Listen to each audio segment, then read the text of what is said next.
welcome to the Artist Spotlight Christmas Show. Tonight our special guest is a local musician and author, and her name is Sparkie Allison. Welcome, Sparkie. Hi. Merry Christmas. Merry Christmas to you. So, you have a couple of Christmas songs that you can sing for us. Right, And originals. Original songs. And what's your first song called? The first song is "Christmas on the Streets." Christmas on the Streets. And it's about the dichotomy of Christmas, having experienced it as a homeless individual back in the 80s, back in late 70s, and sitting in the middle of Westfield Christmas Eve, watching people rushing around and the lights and the hustle and the bustle, and sitting there hungry and tired and wondering where I was going to find a place to sleep that night and where was I going to find something to eat.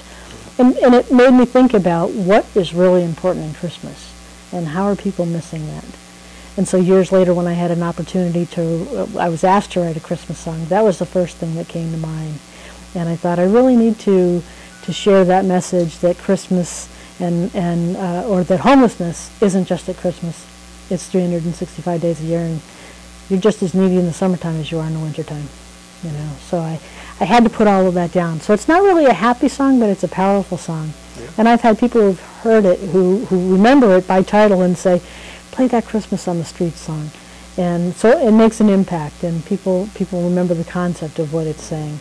And the irony is that on my way into the studio tonight, I picked up a copy of the local Valley Advocate, and the article is "No Place to Live, Grappling with the Growing Problem of Homelessness." And I thought, well, there's my sign. I'm supposed to share this song because it is a powerful message, and we really need to think about not just focusing on the holidays as being a time for reaching out and helping people in any which way. Right. We need to, as a society, start doing it as part of our daily routine. All the time. Yeah.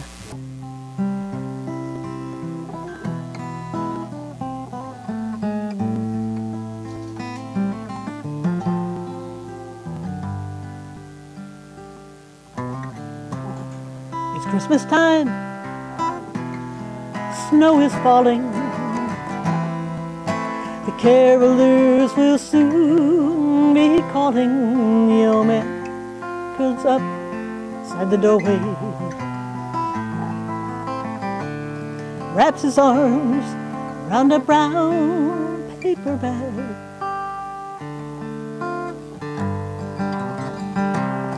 The shops are lined with electric toys, and Santa talks with girls and boys, and down the alleyway the homeless meet. Search the cans for some food to eat. It's Christmas on the street.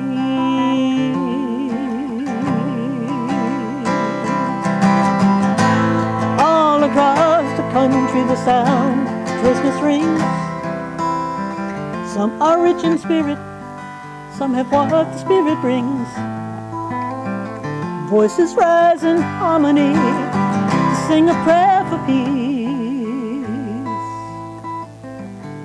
Others struggle to survive, living on the streets.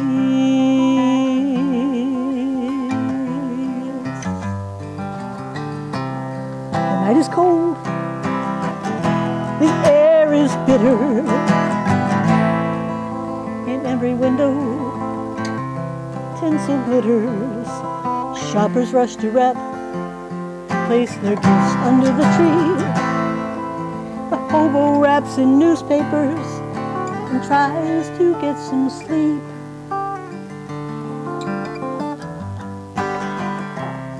The fire crackles, the glow is soothing, and every heart is dreaming of morning.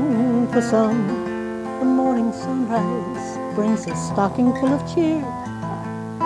The morning light for others brings a heartache full of fear. That's Christmas on the street.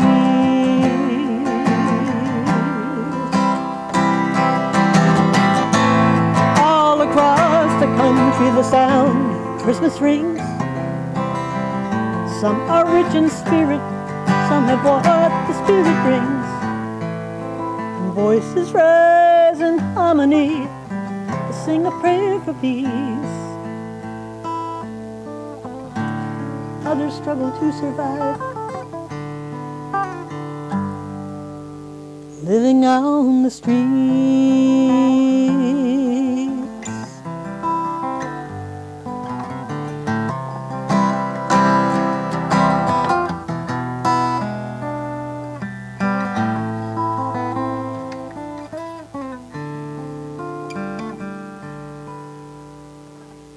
The colored lights are softly casting rainbows on the snow, just what that promise holds,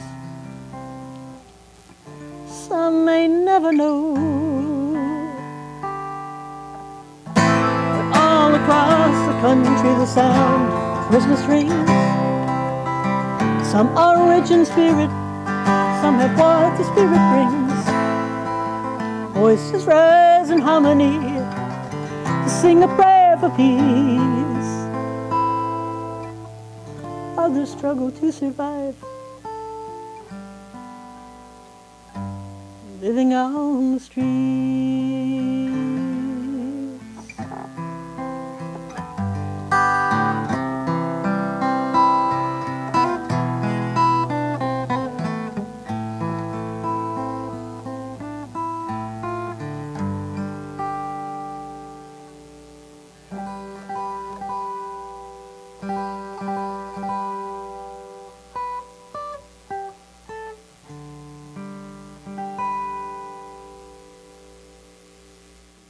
This song is available, Yes.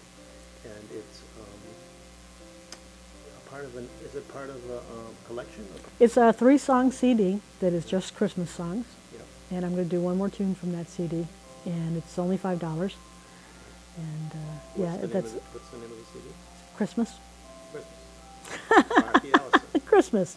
Yes. Yeah, I writing the songs was about as much as I could do. I couldn't think of what to call the album other than hey, Christmas. It'd You know, probably be a nice, easy to find online. There you Someone go. Just put Christmas, and there it is. There's your album. there you go. You have a bunch of talents. You're a singer, you're a songwriter, a poet, and an author. Yes.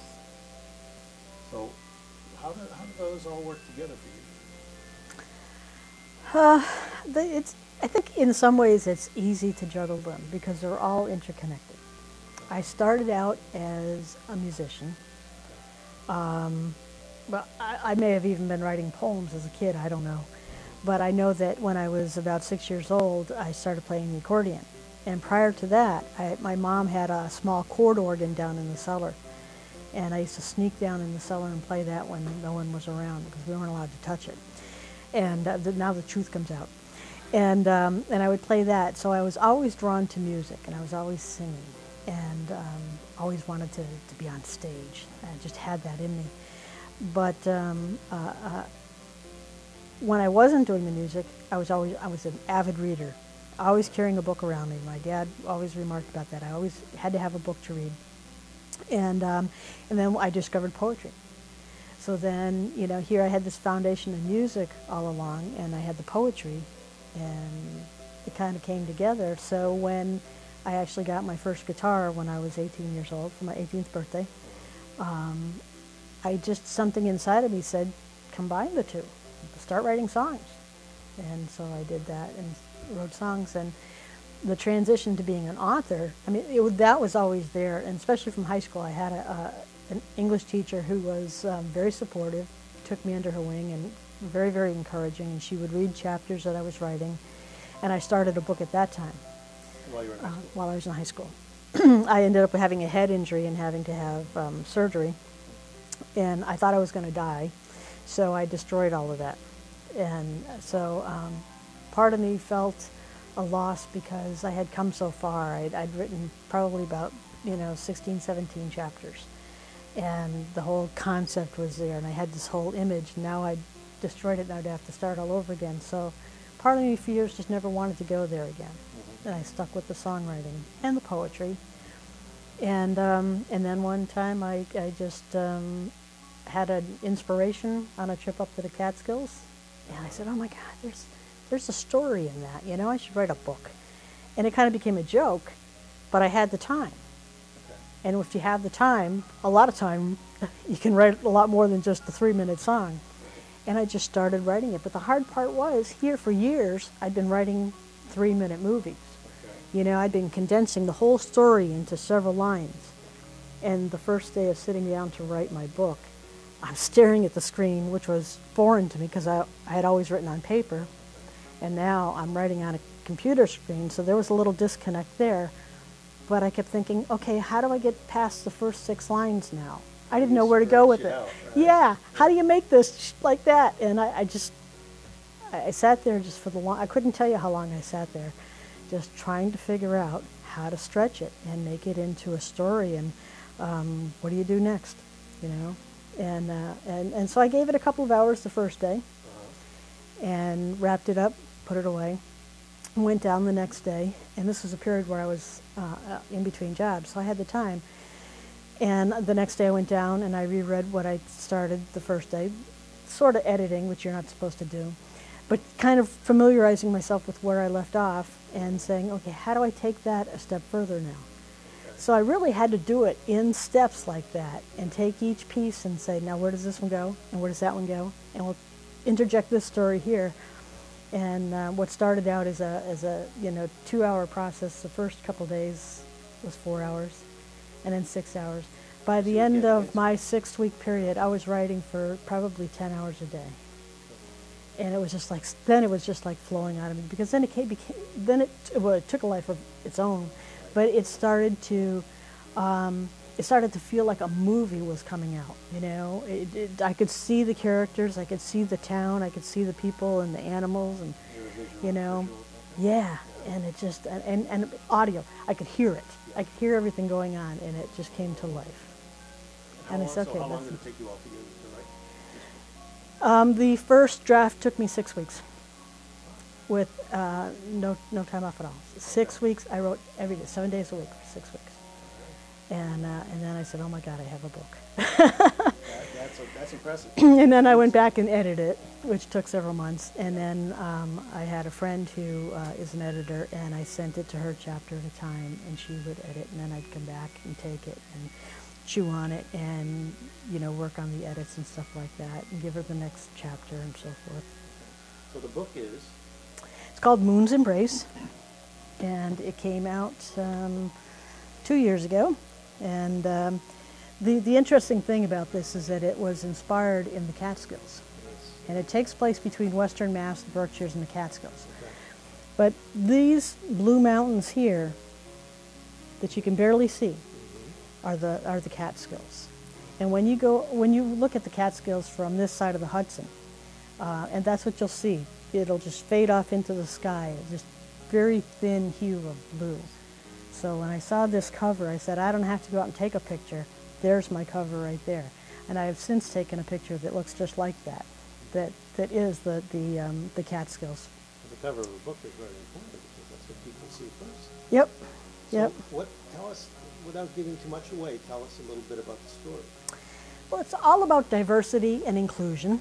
It has some factual information in it of the area, and I've twisted some things because I wasn't sure on copyrights, like, you know, could I use Holyoke Medical Center's name without having to get permission, stuff like that. So I changed some things like that. Schools I didn't worry about. Cities, towns I didn't worry about too much because that's done a lot. But I was a little concerned about some of the legal issues. So there's, and where I was concerned about it, it became fiction. And so I took, I was reading an article about a small dog, a woman in New York and her small dog named Teabag. And I thought that was a hysterical name for a dog, Teabag. I could only picture like this little tiny dog, you know, and it's probably a Doberman, who knows. But I liked the name Teabag, so I took that and set Teabag, the fictitious town, in the Catskills. That's the name of the town. It's the name of the town. Yep. So, and then all the other towns that surround it that are in here are all the real towns of the Catskills. Okay. And the people? And the people in it are all fake. And the funny thing was, after I wrote the book, and I was looking at maps again and everything, making treks back and forth out to that area because I liked it so much. I was camping and everything. There is, not too far from my fictitious town of Teabag, there is a town called TTown. So I thought that was really funny. So I have to tell people when I'm up there, no, it's not your town, don't worry about that. This didn't happen there. But the people who are in here are composites that I've taken from some friends of mine in Connecticut that have kind of become my circle of friends and family. And I took their, one couple has a pre-Civil War home in Granby, Connecticut, East Granby, Connecticut. Just this wonderful home. And it's the kind of home where you walk into this room, which is the great room, the family room, and you instantly feel comfortable. And I kind of took that concept and that old home and converted it into a tavern and put the tavern in TTown, and that is the hub of activities. Just like the bar would be the hub in Cheers, you know, or the coffee shop in Friends. On the market, where can people buy it? It is in over 350 stores online worldwide. Okay, good. And actually a friend of mine out in India got it in a store in India, which was really cool. And Amazon, Barnes Noble, Borders, a lot of those places carry it. And they can also order it from my website. They can get it from me at book signings. Well, at book signings, of course, there's a discount, and it saves you having to pay postage as well. So you get a little bargain there. And you get the author to sign the book at the same time, you know? Little perks like that. Do a series of 3 on this story. What I did was created this little town, and one of the main characters, Alexis, goes from Chicopee to the Catskills to look for her grandfather. And there's a little mystery and intrigue that ensues. And so she has to go back up there again. And there's some people up there that have kind of made their way into her life. All of their dogs talk. So they all have their own running story that kind of intertwines with the humans. And I want to build off of those characters more and develop the stories more, develop the characters more, become a better writer with that. And also broaden the message that the whole book talks about, you know. And it's really about, it's not what happens in life, you know, or what happens to you, but it's really, you know, the whole key is what do you do with what happens to you? You know, do you wallow in it? You know, do you just give up and say, okay, this is what I'm supposed to do the rest of my life, you know, grin and bear it? Or do you go on and say, no, I can do better, and I can make something more of myself? So when control of the situation. Right. So if a relationship ends, you know, yeah, you go through the pity party and you eat all the ice cream that you shouldn't be eating and drink all the booze you shouldn't drink, and then you stop and say, oh my God, I didn't do myself any good. Let's change this around and get out there and get back on the horse again, you know. So it's kind of that whole idea. And so when, you know, when I pick up at the next book, I'll start a little where it left off. Same characters. I've got a couple of others that I'm introducing, including a singer-songwriter that comes from Chicopee. And so I have no idea what she's going to say or sing or do.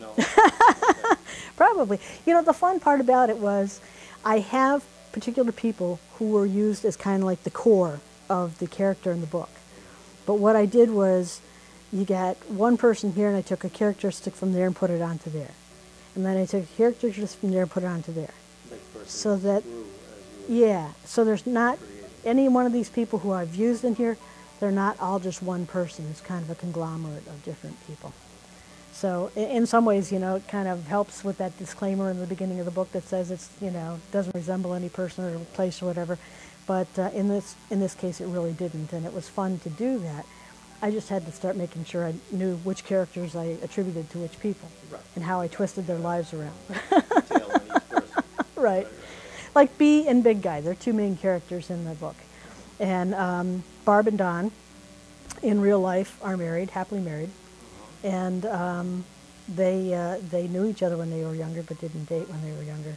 They both had marriages before, and now they're happily married together. In the book, they were high school sweethearts and married and went on from there. So, you know, some things were changed around a little bit. You have all these you know? people in your head, right? talking to me. Okay, okay. And Yeah. so they're ready to be into another book. They are, and it's funny because as I go around, you know, writers always hear things a certain way, and it sticks in your craw, you know, and you'll see something and you'll say, that would make a good picture, or that would make a good book, or that's a good line, you know. And so I'm still collecting things as I'm going along, and I'm making notes, and I've got my bag of notes, and I've got pieces that I've started and so forth, and then I will work those into the stories. So now, So new people. You doing music while you're doing the writing?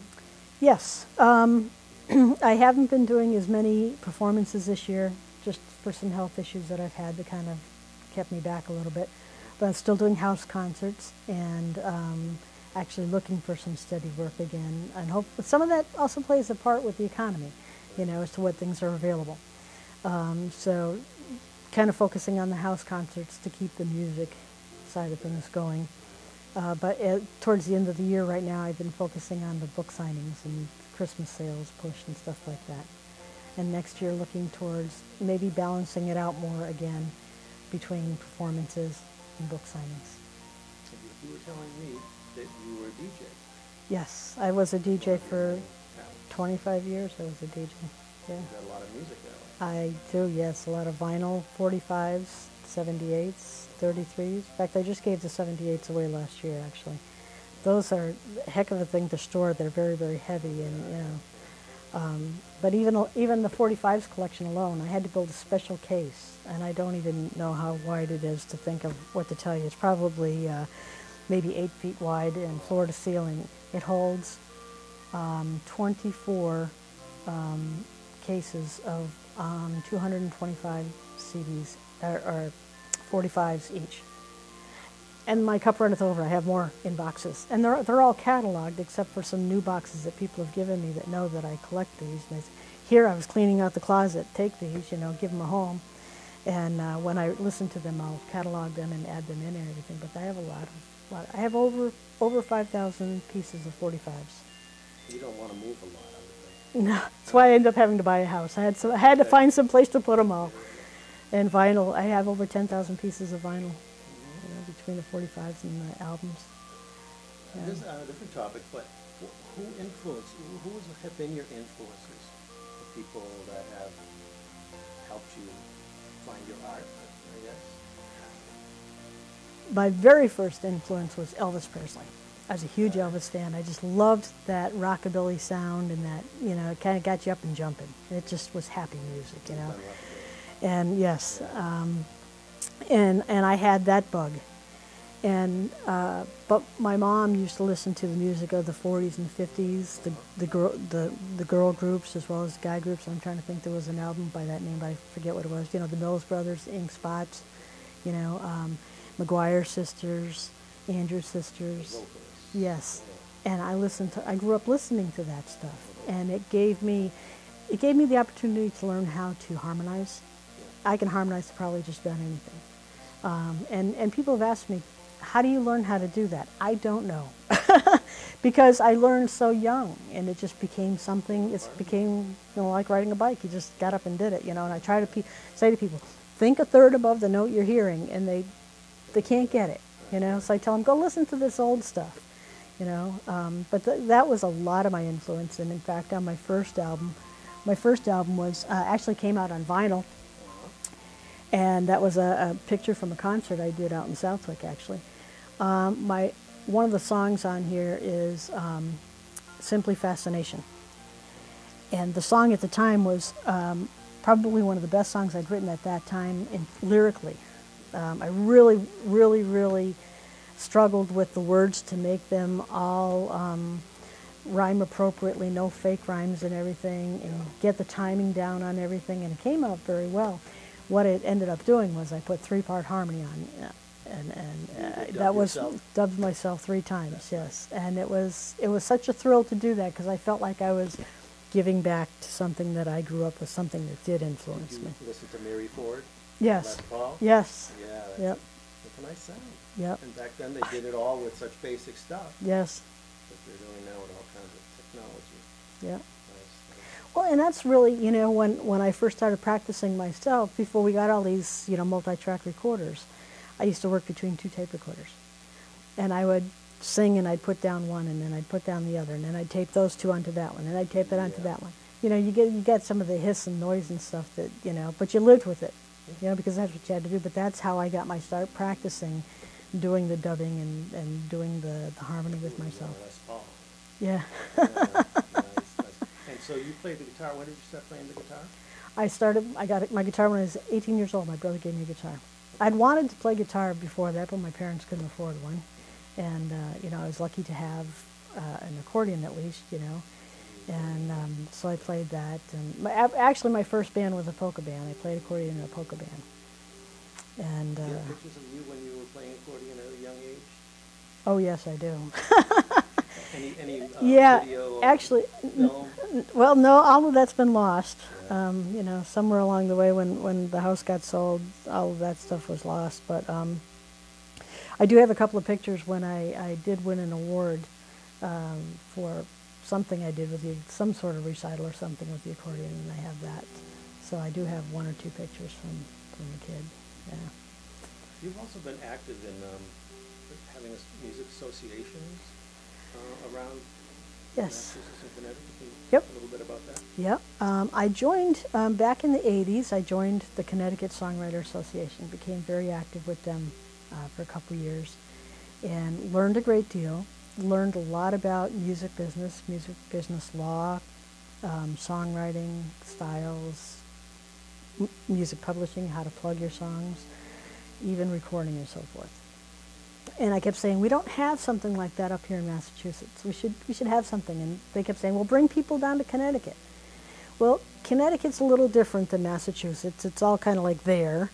And the way it was situated was, you know, Hartford and New Haven and Mystic, I think, were the three areas where they were meeting. Well, for someone from Massachusetts, unless you're right in the Springfield area, going down to New Haven isn't an easy thing to do on a Monday night. Plus, I imagine there's You know? a large enough population of musicians here, right in Western Mass. Right, and it's grown considerably too over the years. Yeah. So I tried to get people to go down to Connecticut, but there wasn't very much reception on that. Yeah. And so one day I said, okay, I'm going to do this, I'll give it a shot, and I created the Massachusetts Songwriter Association. I still was active with the Connecticut Songwriter. In fact, I became on the board of directors with them as well. And that also afforded me an opportunity to continue learning and growing. And then I went to the Business Academy of Music and got a certificate in music business law. And that helped me to start teaching classes on songwriting and copyright law and stuff like that. And what to look for in a record deal. How to promote yourself. Those kind of things. So I was doing seminars doing that and teaching classes to other groups. So I did start the Massachusetts Songwriters. We met in Westfield once a month, and it continued on for quite a few years. And then in the 90s, things started changing, and people just started, I don't know if it was the computers or whatever, people just started becoming less interested. The scene just changed a little bit. And we weren't getting the people showing up at the groups as much. So was this only Western Mass or all of Massachusetts? Anybody from Mass could join. We actually had 2 or 3 members from out in the Worcester, Auburn area. So now what I'm doing is, I had created a Facebook page, but I set it up wrong. So somebody just told me how to redo it. So I'm going to do the whole thing over again. And I've been talking with songwriters all across the state. And when I went out to Berkeley School of Music for a class out there, I talked to the teacher and everything. And I'll be able to help promote it out in that area. And through the use now of the internet, we'll do it that way. And then promote events in different areas around the state. And get it up and going in a different way. Right now it's kind of been just doing an open mic in Westfield and people dropping when they can. So we're still doing it. It's just a little different than the formal meetings we used to have. And unfortunately the Boston Songwriter Association went that way as well. They just disbanded sometime last year finally. After floundering for a while, people just not showing up to meetings. Part of it is, as you get older, it's harder to make the meetings and get up for work the next day. When a meeting doesn't stop till 10, 11 o'clock at night and you have an hour and a half drive home, that's a tough one, So tell me about your recorded music. Is that available? Yes, it's available on my website, yep. Let me see, we have my second album, which is called Ride a Rainbow, and that is out on cassette only. And I'm not sure if I'm going to run that again. I'll probably change it over to a CD format and change it, you know, do a compilation or something, maybe with the first album when it gets transferred. I did this with Ginny Cooper. We performed together for a couple of years, and our voices blended very beautifully. And we used to do a program called Operation Rainbow, where we would go into schools and talk about substance abuse, and we would do it with music so that it was less intrusive, so, you know, an easier message to swallow than just have people talk at you. And then I did a cassette with my songs, but Keith Hayden did some phenomenal guitar work on that. And that's a 3-song cassette that I had geared towards some promotion. And that was recorded digitally, Rotary Records. Okay. And he used to be in East Long Meadow, and he's in West Springfield now. The guy has phenomenal ears. He's amazing. And then last year, after people talking to me and pushing me for years, I finally came out with a Christmas recording. So I've got my 3-song Christmas song. Those are the songs we heard, right? Two of them from here. Okay. And that I'm promoting with, you know, with primarily a lot of support from groups of folks who work with the homeless, just to give some awareness to those issues. And then it's an album that came out just almost 2 years ago. It's my newest one, Life Outside the Cubicle. And the photo I took up in the Berkshires, facing Monument Mountain. Yeah, photography is my hobby. And wow, you do it all. I love photography. Great.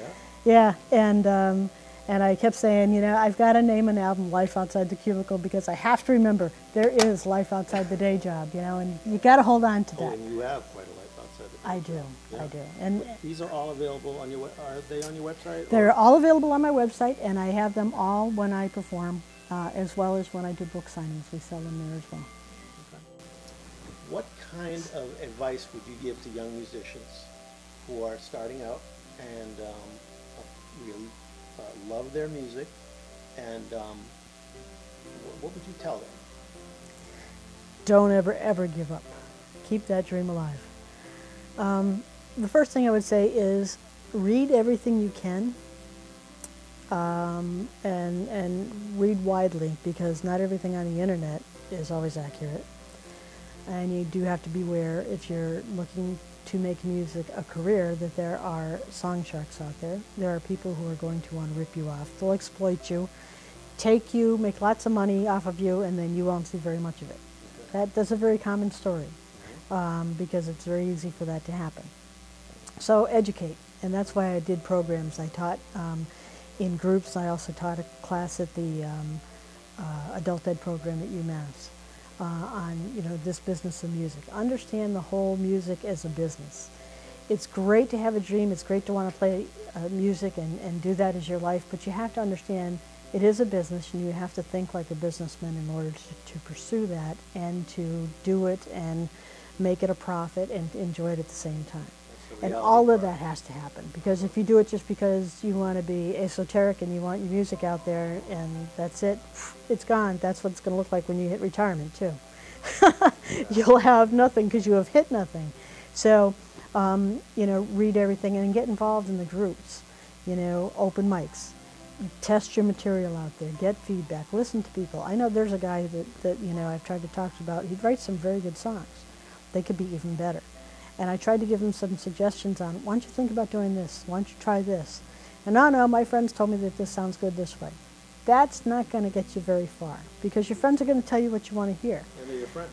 Right. You need people who are on the outside who are going to say, you know, it was good, but that one line just sounded a little awkward. Did you notice it sounded awkward the way you sang it? Or you ended on this note. If you thought about bringing it up a little bit, it has more character, more drama to it. You know, get somebody who's really done it, and people who are on the outside who aren't afraid to tell you, you know, you might be going in the wrong direction, you know, and also to remind them that everything that glitters isn't gold. So even though these deals might sound good, or you might have great dreams, You know, you might want to do the footwork to make sure that it's solid ground before you go walking. And you know, join some of the groups and become active and get into places where you can learn from other people, you know. Such as, you know, you want to learn studio work, you would come to a studio like this and you get involved and you learn each element of the business, you know, and then you can go out and do something with it, you know. So you basically are mentoring young artists all the time. yes. Yes.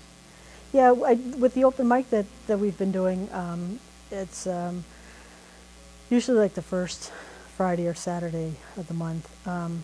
We get young people in there now, and recently we did one, and we had a young girl from Westfield State. I almost called it college, it's now university. And she brought her poems. And I'd been trying to get poets to come to this. I said, it's not all just about music, because poetry is part of it too. That's all the muse, you know, and you might hook up with someone who says, you can write great poems. How about we try to write some songs from that? Because poems are not songs, but you can make them into songs. You know, we had a young girl come in and she read her poem, and she stood up there and she read and da-da-da-da-da-da-da-da-da-da-da-da-da. So I said, come here. Slow down. Take each line. Be dramatic. Live it. Breathe it. Give life to it, you know? And it was funny because someone came up after me and took her aside and said, you gotta slow down when you read. And she chuckled and she said, that's what she said. Good, she's hearing it, she's hearing it. You know, so she was open to that. Yep. And that's what I try to do is, you know, find those people who come into these situations, whether they come and talk to me at a performance or they come to an open mic. Where are and the open mics? The one that I'm doing now is at the gallery, the Gaslight Gallery in Westfield. It's on Elm Street in Westfield. Okay. Small gallery, but it's wonderful art. When do they have? Usually the first Friday or Saturday of the month. And I post them on Craigslist, and then I send out, I've been keeping an email list of interested people, and I send out the email and send that out a couple times, post it a couple times, and they put a posting up in the, you know, the window in the gallery. And actually somebody, I'm not sure who, whether it was somebody from the gallery or connected to them, contacted the English department up at Westfield State and told them, they said, why don't you invite some of the people who are interested in poetry? So a woman came down, there wasn't this young girl, but another woman came down with a couple poems, and she says, I've never done this before. I said, welcome, you're in a great place, because everybody's welcoming, everybody's been there, we all know how it is to just get up in front of a microphone for the first time. And you're building more interest as other students will be coming, I would think. Right, I hope so. You know, and it gave me an idea to talk to other teachers and professors in the area, try to let them know. And I'm involved with a group called Authors Selling Books, and I invited the authors to come down. Some of them haven't ever read in front of people. For reading pieces, there are some other pieces. Right, and to be able to, to just be able to talk about their book and maybe give a little blurb like that. You know, for as many as I've done, I don't read my book when I do a book reading. I sing. I've got some songs that I've written that go along with the book. Oh, really? So I talk about the book. I talk about how the book came together, the ideas as well as the inspiration, and then the time it took, and blah blah blah. But then what really had inspired me was the area that I visited, and the scenes and the feelings from the book, and that's what I put into music. I'm seeing a movie here. You know, hook up with the right people, and that you know, you don't know where that could happen. Right, there you go. So tell me about, you've been a big part of the scene in Western Massachusetts, right? Yes. Have you done most of your playing in Massachusetts? Well, a lot of it. I toured all up and down the East Coast You were in for the Nashville first too, 7, 8 wasn't you? years. Yeah, Okay. So yeah. that was good. Yeah, I was a full-time touring musician. Unfortunately, I came off the road addicted to amphetamines and realized that, you know, oh my God, I don't know how to do this. Yeah, I tried to get off the drugs myself, and it was hell. And then finally had to decide, this is it. I can't do this anymore. I have to stop. And I did. I didn't go back out on the road, and I stayed home and went through withdrawal and got myself clean and then turned my life around and continued the music. Yeah, and the hardest thing was thinking about when I go on stage again, can I do this? You know, just me. Was there some false sense of security having been on speed? You know, now it's going to be very raw, you know, and it was very scary at first. So what made you realize that you could? I just, faith. I just had to believe that, you know, if I was given these gifts to share, and I'm still alive, must mean that I'm still supposed to be doing this. I just have to find a different way to do it. And I have to believe that somehow I'll be given the tools to do that. And so I did. You had that before you even went on the road. Right. You had those talents. They're part of you. Right. Ironically, you know, one of the things was when I got into early recovery, I had a lot of friends in AA, and so I could, as an addict, I could go to the open AA meetings and share or be there, whatever. So they used to invite me to share from my perspective as an addict in recovery at the anniversary meetings where they could have other people. So I said, well, the only way I could do that is with my music, because that's been my life. I don't feel like there's anything there without it. And so they let me do it my way, which was to tell my story with music, which I guess was why I had to write music to the book, because that's part of it. It's just all comes together through the music. If it weren't for music, I never would have been able to even speak to people, because I was just so terribly shy that I used to pretty much hide from people all the time. Your form of You expression. know, yeah.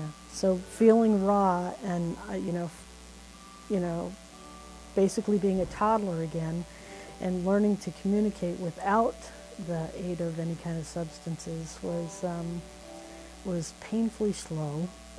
But it, you know, going to these meetings, you know, every couple months, I was able to get up and feel like I could still do it. I just, you know, had to figure out this is what I have to do. I just have to do it in a different way. And So if I can do it in music these helps rooms, I can do it there too. Yeah, You know. that's great, because the music was part So, of it. yeah. It's always been the mainstay. It's been the one constant in my life. I've always had music. If I've had nothing else, you know, when I was homeless, I had nothing else. When I was, you know, living on my own, it's always just been me and my music. And the music was always there to get me through. So it got me into trouble. It got me out of trouble. It feeds my soul, and it still keeps going. Right. It is. Right. Yeah, I always said if I couldn't do music, I don't know what I would do. I'm sure I would do something. I would write, you know, I would do something, but it just seems like half of me would be missing. That's like your partner there, you know. It's like, well, yeah, me and music, you know. Sparkie, another Christmas song. What is your other Christmas song that you want to sing tonight? Well, this one is about a close encounter with Santa. This is could be true. Could be fiction, could be nonfiction. I don't know. You be the judge. But you got to let that little child within listen to this one.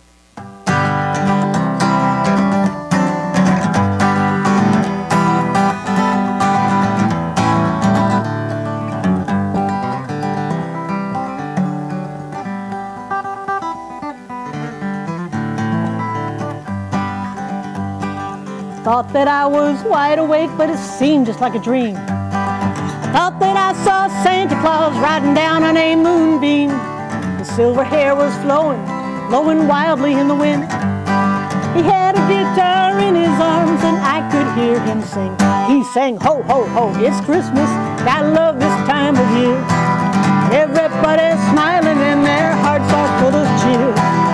Everyone's a child again and wishes do come true. Well, you must believe in magic, that's why I sing for you.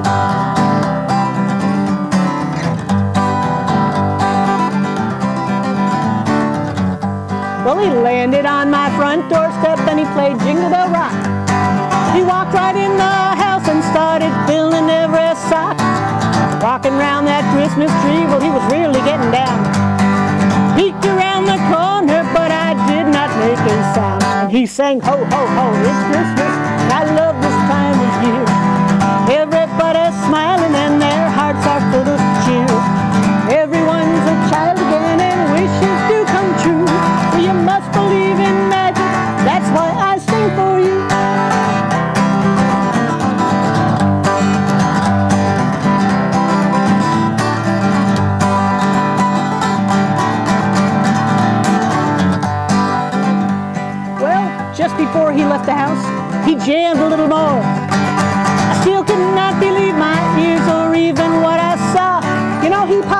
that guitar. He left it near my sock. He said, if your heart is filled with love, that you can make your Christmas rock. And I sing, ho, ho, ho, it's Christmas. I love this time of year. Everybody's smiling and their hearts are full of cheer. Everyone's a child again and wishes to come true. You must believe in magic. Do you believe in magic? You must believe in magic. Do you believe in magic? Must believe in magic. That's why I can sing for you. Ho, ho, ho, ho, ho.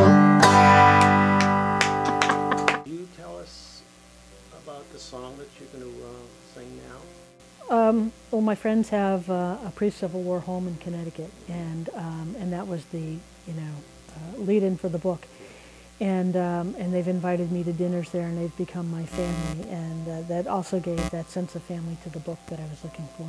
And when I was there one time, and I said, it's not just the friends that have made this place wonderful, but this house, this home has a heart of its own and is very welcoming and warm.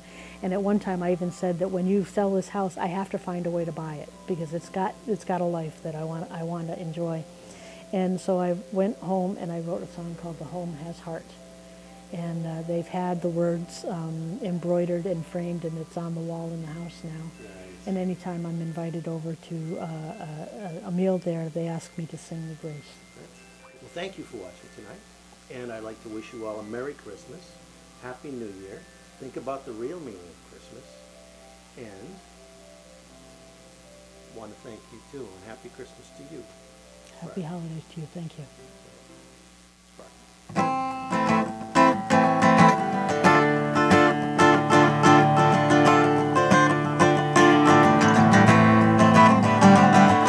It's warm and it's inviting like no place I've ever known. A pillow where I rest my head when I'm feeling overwhelmed. Always an open door for every restless heart. Friends you never knew before now become a part of you. Because love lives here. Because love lives here. Precious moments come to life. In a heartbeat you belong. Feelings you've longed to feel before now fill your heart with song. Well, there's nothing you can buy. It comes from deep inside of you. Heaven knows it is so genuine. Ooh, it never lets you go. Because